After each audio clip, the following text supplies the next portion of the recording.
नाही नाही, पण मी तुम्हाला शब्दावर सांगू शकतो, त्या बाई म्हणजे त्या रोहनच्या आईनं पैशांसाठी हापापल्या आहे. म्हणजे काहीही करू शकतात त्या. मला पहिल्या दिवसापासून वाटते, ज्या दिवशी आपला नाही का ऍक्सिडेंट झाला होता, त्या गाडीच्या समोर आल्या होत्या, ते सगळं त्यांनी फक्त आणि फक्त पैशांसाठी केलं होतं. सतत फक्त पैसा पैसा आणि पैसा करते ती बाई. मी काय म्हणतो, समजा समजा आपण त्यांना एक रकमी पैसे दिले तर त्या जरा शांत बसतील का? नाही म्हणजे मी आपला एक विचार बोलून दाखवते फक्त, बस. मी तेही करायला तयार आहे आनंद. काय पैसा तुम्हाला हवाय ना तो सांगा, एकदाच काय तो घेऊन टाका, पण अधीराला त्रास देणं थांबवा.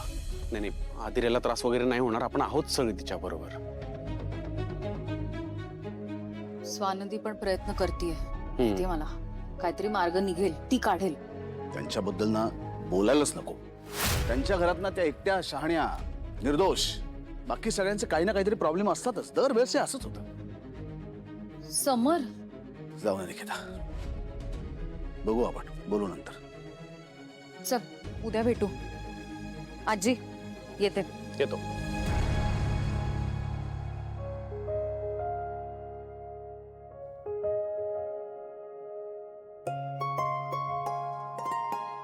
अजी,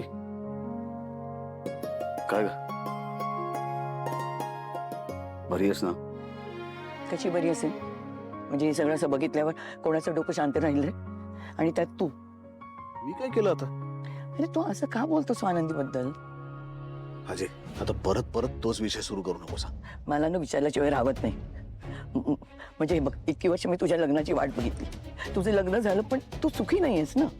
पण मग या सगळ्यांना मी जबाबदार आहे का?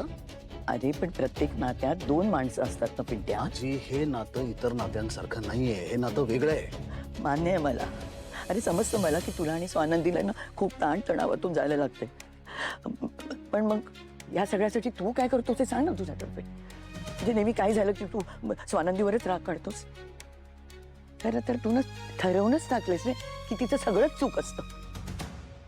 अरे कधी कधी आपलंही चुकू शकतं ना पिंट्या.